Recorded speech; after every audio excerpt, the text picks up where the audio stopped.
Hi guys, welcome back to Ryan Study Corner. I am Royan and the aim here is to make learning as fun, easy and accessible as possible.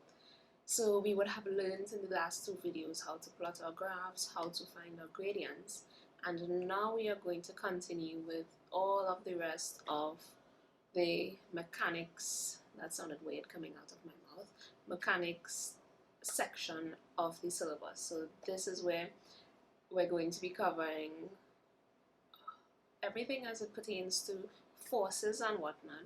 And one of the smaller topics before we build on all of those is density. So today we're going to learn how to calculate density, volume, mass, and that sort of thing, which is a pretty small topic, but a topic that comes for exam sometimes nonetheless. So let's get started, and today should be a pretty easy video.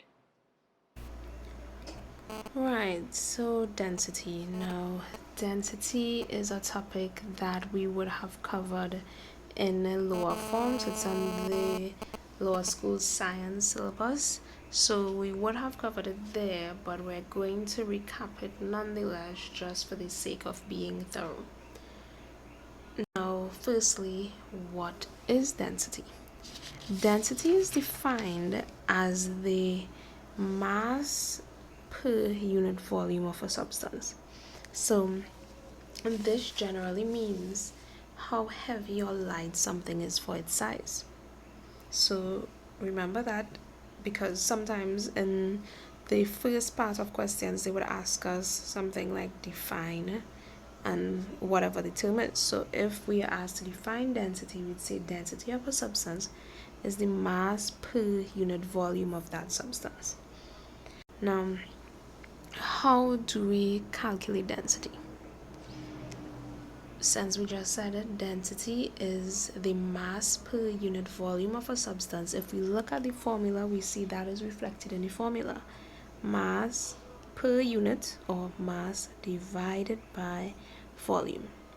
And we can write that in using symbols, where density is represented by rho. This is another Greek letter. It looks like a lowercase p, but it's just more curved at the top rather than having the line at the side.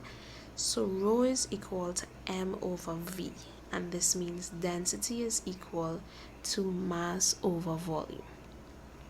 Now, what is the unit of density?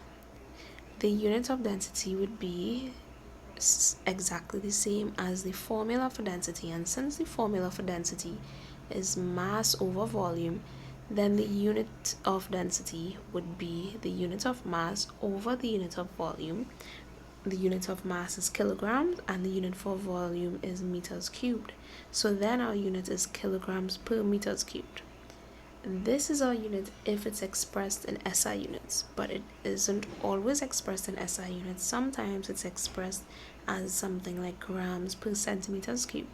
We know that gram is a unit for mass, we know that centimeters cubed is a unit for volume, but these are just not the SI units.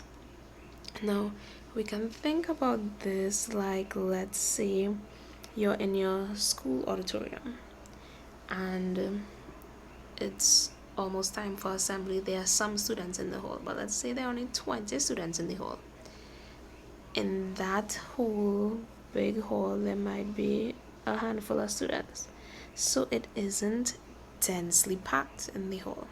But what about when all of the students come down and you line up and whatever for assembly in the morning? Then there's practically the entire student population there, so there's a lot more students packed into that same space in the hall, so then the hall is densely packed. And density in its scientific sense means exactly the same thing. So let's say we have 1 meter cubed and we have 1 kilogram here and 1 kilogram here, and this has a volume of 1 meter cubed. That would mean in this box we have 2 kilograms per meters cubed. And if we have a box with the same volume here, and we have 1, 2, 3, 4, so 1 kilogram then this one has 4 kilograms per meters cubed. So this second case now is more dense than the initial case, because we see the first one had 2 kilograms per meters cubed, and the second one has more matter packed into the same volume, so it has a larger density. Now that we really understand the idea of density, let's look at the density of some common substances. Here we have our table, and we have the least dense thing at the top, followed by increasing density, and the most dense object or substance in this table is at the bottom. Now, if we look at the density of helium, we see how small that density is. It's a fraction. Air is even more dense than helium. So if you think about it, it means that if helium, which naturally exists as a gas, is in the air, it will always rise above the air. It will try to rise continuously.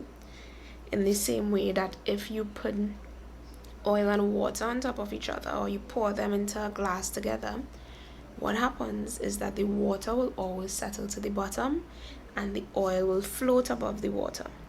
And if we look here, we'll see why. Because gasoline here, which is a type of oil, not the soybean oil that we cook with, but it's an oil nonetheless, so it has similar properties, that has a density of 800 kilograms per meters cube, and water has a density of 1000 kilograms per meters cube.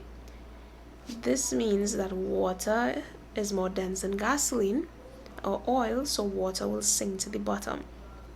And we see with all of the metals and the glass following below that they are much more dense than water, which is why if you put a steel ball or some piece of metal in water, it is going to sink. And then look at how much denser gold is. Gold has a density of 19,300 kilograms per meters cubed. Now, these aren't things that we have to know off the top of our heads, but it's really just for us to get an understanding of how dense some things are, because if you think about it, that means that has even more matter packed into the same space. So it's just for general knowledge to kind of understand where things stand in terms of density. Now that we've covered all of that, let's now think about how we calculate density. We just looked at the formula for density and we looked at the units, so now we can calculate it. So when you're doing any question, the first thing we read and we try to see what the question is asking us, what information it's giving us, and then we'll go from there. So this question says that a glass stopper has a volume of 16 centimeters cubed and a mass of 40 grams. Calculate the density of glass in grams per cm cubed and kilograms per meters cubed. Now right off the bat, we see that they are giving us the value for volume and they are giving us the value for mass. What they're asking us to do now is to calculate the density, but they want it in grams per centimeters cubed, and we see that they've given us it in centimeters cubed and in grams, so we can do that easily. But the next part of the question says to express this density also in kilograms per meters cubed, which means we'll have some conversion of units involved. Now, right off the bat, we note that the formula that we're going to use is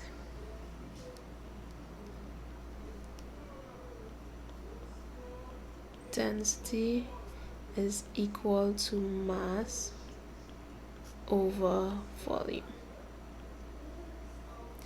And the mass that we have is 40 grams, and the volume that we have is 16 centimeters cubed. So if we just plug that into our formula, what do we get? We get 2.5, and our units will be grams per centimeters cubed. And voila, we've calculated our density in grams per centimeters cubed.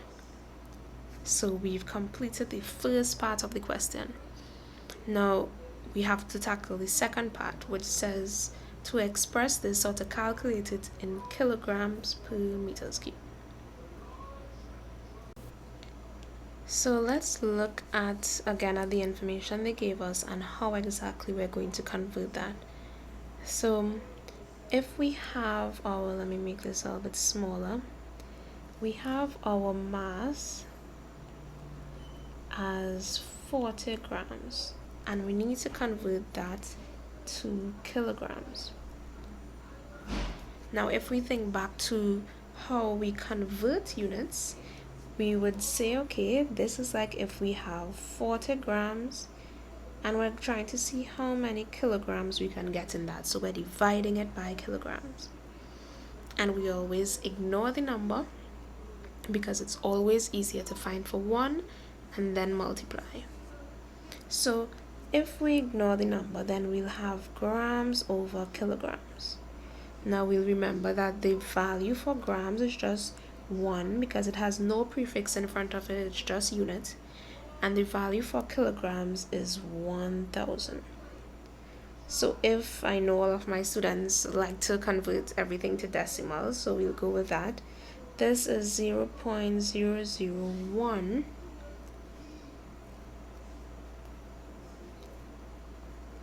kilograms. So this means that 1 gram is equal to 0.001 kilograms. So now we can reintroduce the number. If we know that 1 kilogram is 0.001 grams, what did I just say? I feel like I said some craziness there. If 1 gram is 0.001 kilograms, then 40 grams will be equal to 40 multiplied by 0.001, and that would give us 0.04.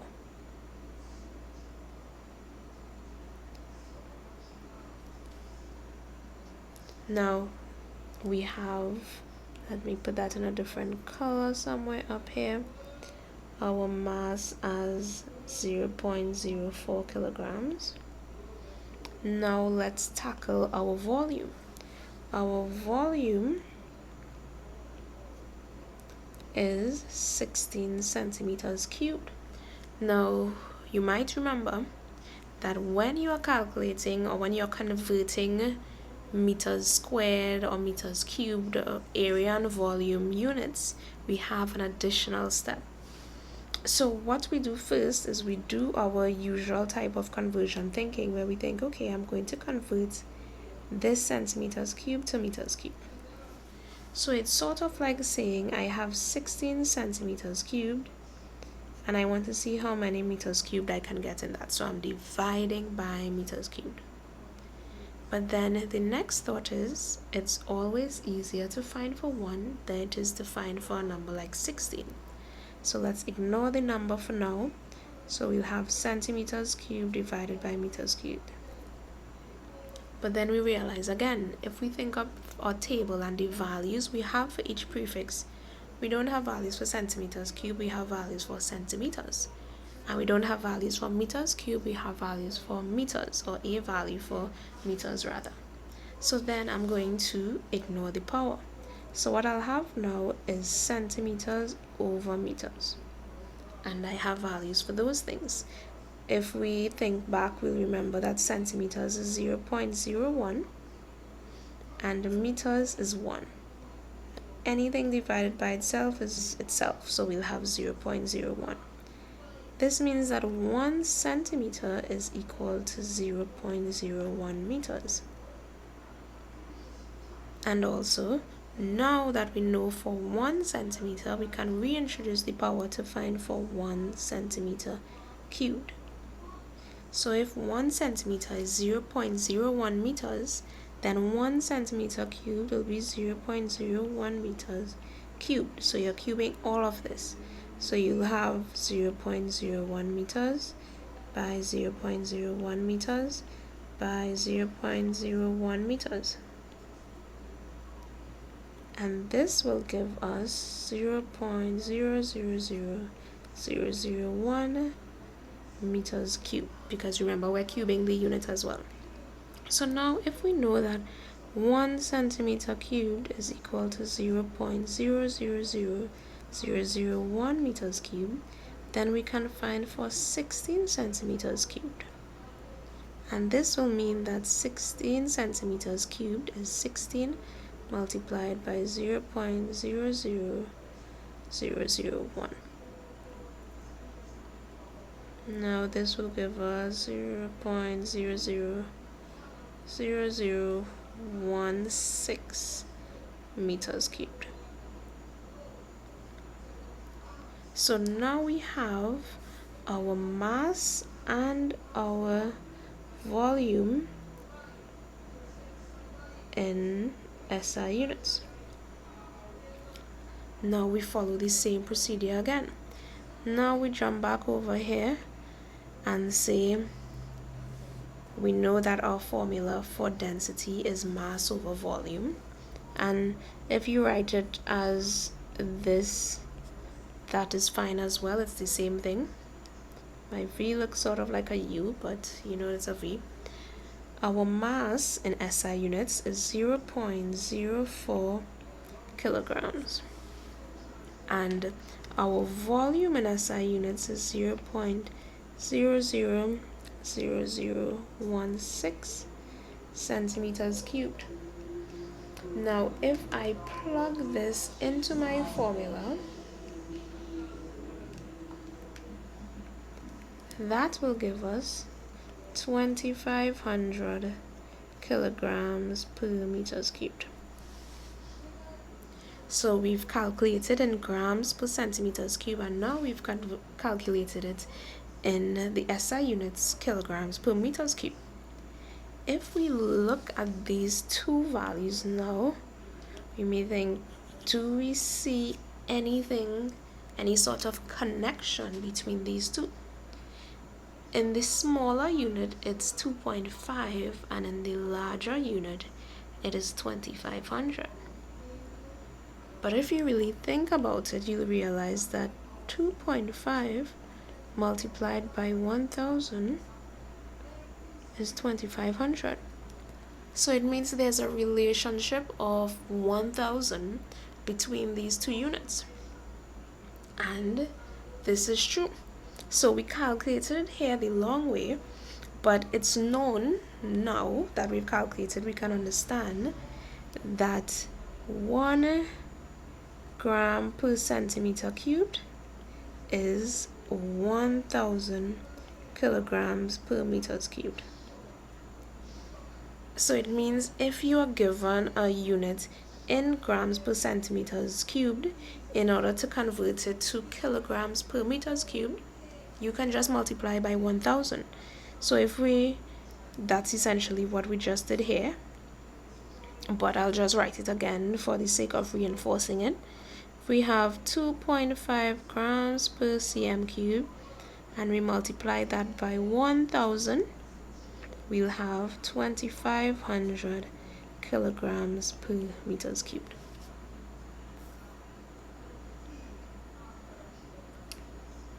So that is how we calculate density once we are given the volume and the mass.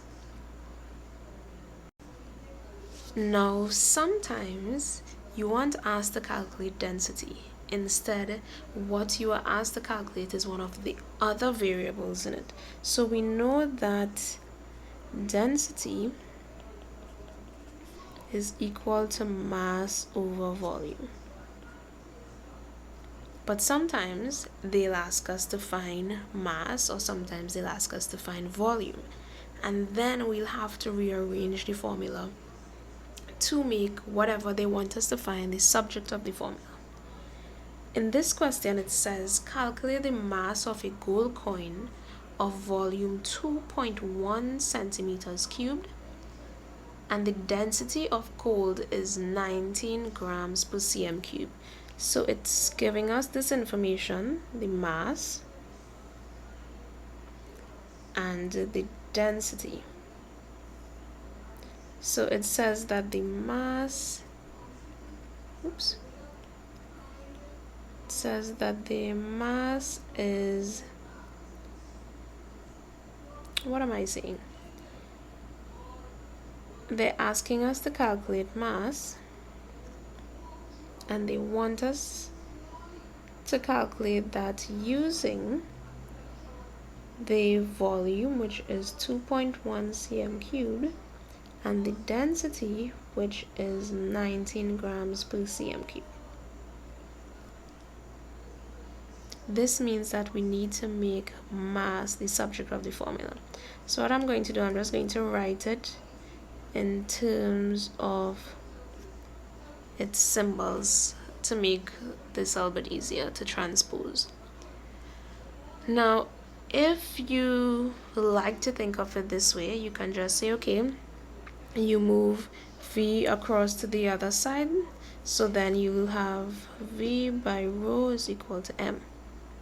Or if you like to think of it the long way, you have rho is equal to M over V.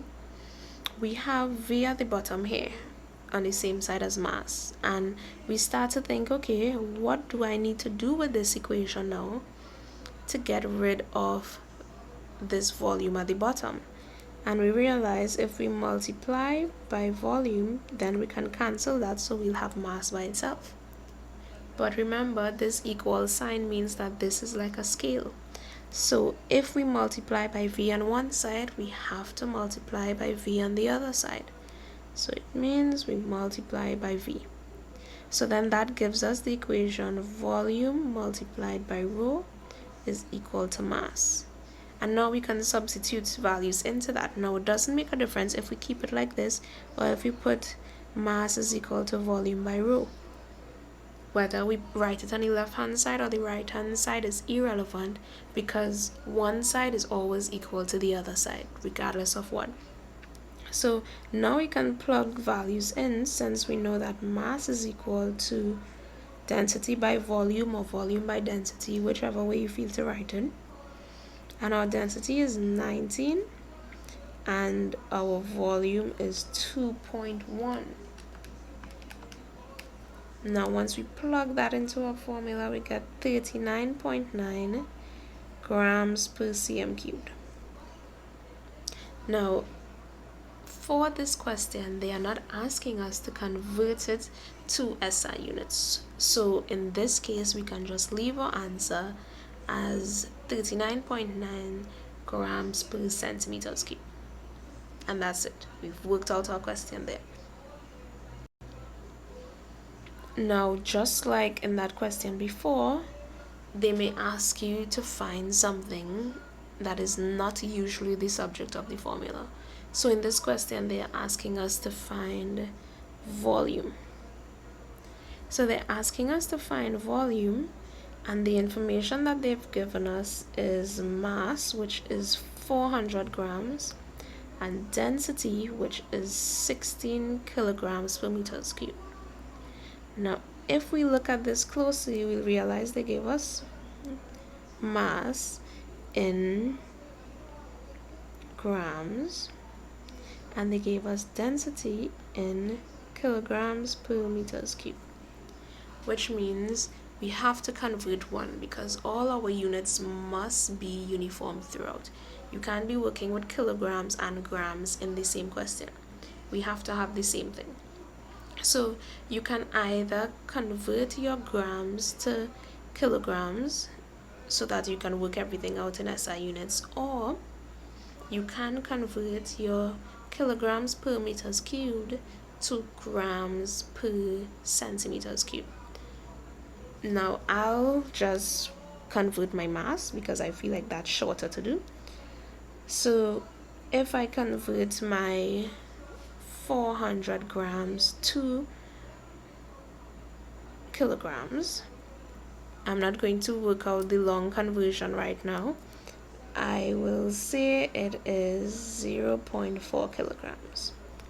And we know how because we just converted in the last question.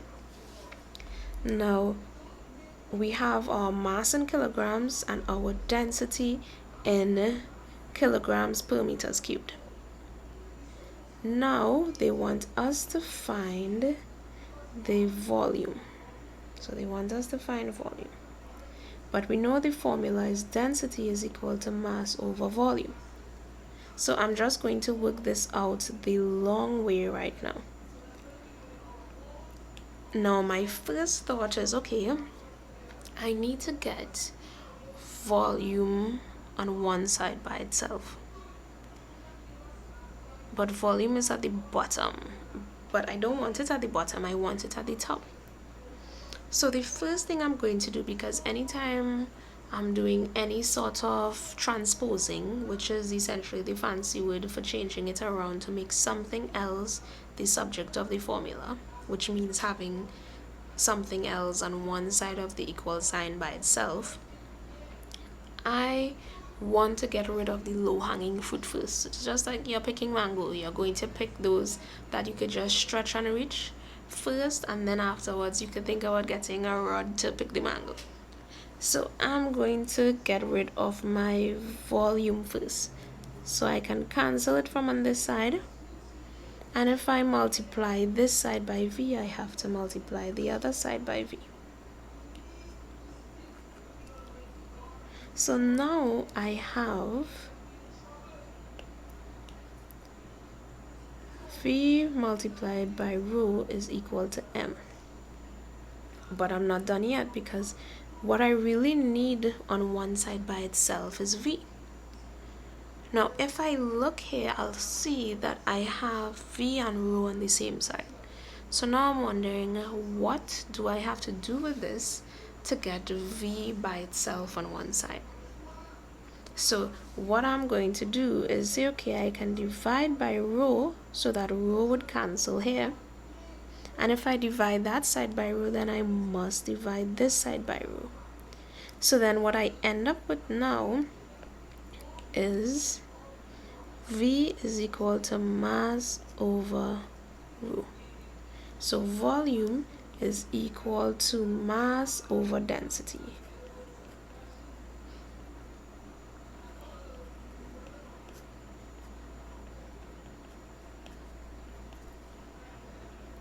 So I can substitute values in now. I know my mass is 0.4 kilograms, and I know my density is 16 kilograms per meters cubed. Now if I plug that into my calculator, then I will get 0.025 meters cubed. And that's my answer. So I just had to make sure all of my units were uniform throughout or consistent, and then I wrote down my formula and thought about how I needed to rearrange this in order for me to be able to calculate for volume. So you see, sometimes it's like this, where you have to rearrange to calculate, you have to convert something to calculate, and sometimes as well you have to go out and find the volume of something first before you could plug it into the formula to calculate your density. So this video here would go into that. Now this is not my video, I'll link it in the description box.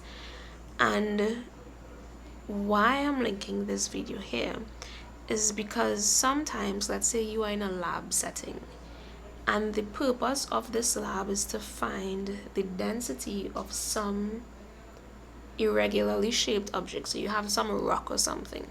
So you can't just use your regular volume formulas to calculate it. You can't just say length by width by height. You can't just say side by side by side. But you need to figure out what the volume of this rock is so that you can calculate its density. Now to find the mass, you just rest it on a balance and you're able to get the mass. But the volume, now we have a very short process of finding it that we call the displacement method. So this is a really cute video here to show you how to find the volume of something where you can't just calculate it just like that using a formula. So I'll advise you to watch that video probably after watching this video, or you can pause, watch it, and then come back in and continue from there. So let's just get back in now to practicing some questions. Now here, this is a pretty simple question again. We have calculate the density of a ball of clay that has a mass of 20 kilograms and a volume of 5 meters cubed. Now I would say pause here, try this question, and I'm not posting the solutions to it here, but if you're interested in it, just let me know and I can always just post a video where we're working through the question to get to the answer. Now here's another question. In this case, we have to calculate the mass, which means we're going to have to rearrange a bit in this question as well. And note that this question has the units in cm cubed and grams per cm cubed, but it doesn't explicitly say to state your answer in SI units, so you don't necessarily have to do that. You can keep it in grams. Now we have another question here where we have a solid cube and we know the dimensions of the cube and we know the mass of the cube. So then if we use the dimensions, we can calculate the volume, and then using that volume and the mass they've given us, we can go on to calculate the density. Now you have one more question here that I'll advise you to practice before we continue. And this one should be easy because we just worked this out and explained how we convert from grams per cm cubed to kilograms per meters cubed. So you can go ahead and try it out and see if you'll get it to convert to be the same ratio that we found a few slides ago. Now, relative density. So we just learned about density. Now we're going to look at relative density. Now, anytime you see a question or learn about something new and there's the word relative in the name, then just know right off the bat that it's being compared to something else. So you know how, okay, you may say, well, I can run pretty fast, but somebody may be like, fast is relative because I might be running ridiculously slow compared to somebody else. So just like in the real world, when we're talking normally, we would say everything is relative or compared to something else. In the same way, when you're doing any sort of science subject and you see relative something, it means you are comparing that to something else. So right off the bat, once you see relative density, it means that you're going to be comparing the density of something to something else. Now, let's look at the definition of it. The definition of relative density of a substance, and you see it's the same thing, rho, just as with density, we just have a little subscript r, and subscript means it's written small right behind it there. So the relative density of a substance is the number of times it is more dense than water. So you see that's where the comparison comes in. We are comparing the density of whatever substance to the density of water. So if we think of that in a formula sense, it means that the relative density of a substance is the density of that substance divided by the density of water. And if we think back to a few slides ago where we looked at the density of a few common substances, we saw that the density of water is 1000 kilograms per meters cubed. And also remember a few slides ago we converted from kilogram per meters cubed to grams per centimeters cubed and vice versa. And we said that there was a relationship between both of them. And we said that 1000 kilogram per meters cubed is the same as 1 gram per centimeter cubed. So the density of water, if you want to express it in SI units, is 1000 kilograms per meters cubed. And if you want to express it in terms of grams and centimeters cubed, then it's grams per centimeters cubed. Now, that density of water, though, is something that you will be expected to remember at certain times, but in most cases they would generally put that value in as information in the question. Now, the unit of relative density, we know again that once you are finding the unit of something, you use the same formula and you just put unit of in front of it. So relative density is found by saying density of a substance divided by density of water. So therefore, the unit for that would be the unit of density of a substance divided by the unit of density of water. Now, remember that the unit of density is kilogram per meters cubed. So let's think about it. If you have the same thing at the top and at the bottom, then they'll end up cancelling out. And if we want to go about it the long way, you can think of it as we have kilograms per meters cubed at the top.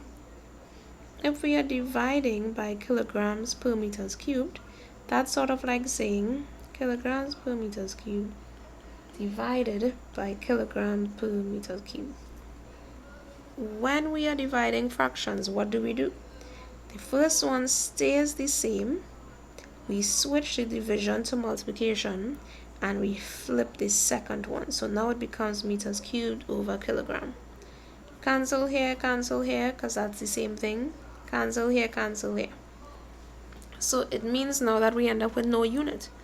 So if you are writing relative density, then you don't say in your answer, you don't say it has a relative density of 5 kilograms or anything like that. You would just say you have a relative density of 5. And something to note is that a quantity that has no unit is called a dimensionless quantity. So relative density is a dimensionless quantity. Now let's try a question here for practice. A metal ball has a volume of 2 meters cubed and a mass of 4,500 kilograms. Calculate its relative density. Now, we know we can't just calculate its relative density right off the bat, but we can check to see what information they're giving us and if we can use that to ultimately calculate the relative density. They're giving us information that says it has a volume of 2 meters cubed and a mass of 4,500 kilograms. So if we have the volume is 2 meters cubed and the mass is 4,500 kilograms, then we can definitely calculate its density. Because if you think about it too, you know in order to calculate your relative density, you would need a density of the substance and you would need density of water. And we remember that the density of water is 1000 kilograms per meters cubed. So density is mass over volume. And we know our mass is 4,500 kilograms and our volume is 2 meters cubed.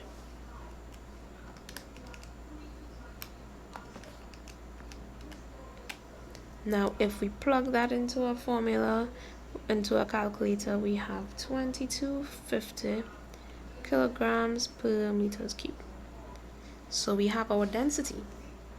Now if we have density, then we can plug this into our relative density formula. So we'll have Relative density is equal to density of a substance divided by density of water. So density of the substance here, of the metal ball, is 2250 kilograms per meters cubed. So we know that the density of water in SI units is 1000. So if we divide this by 1000, then we end up with 2.25, because remember, dividing by 1000 is like jumping 3 places to the left with your decimal point. So you have 2.25, and remember that a relative density, because it's being compared to something, the units get cancelled, so we have no unit. So then our relative density of the metal ball is just 2.25, and it's as simple as that. So remember that the formula for density is mass over volume, and then the formula for relative density, because relative always means you're comparing one thing to the other, it means we're comparing the density of the substance to the density of water, and we know the density of water. If you want to express it in kilograms per meters cubed, it's 1000. If you want to express it in grams per cm cubed, it is 1. So you can use that information to calculate your density, your mass, or your volume, regardless of which way you twist it. One additional tidbit I'd like to add, that it's just some random information that sometimes is overlooked, is with water, we assume that water, 1 centimeter cubed, has a mass of 1 gram.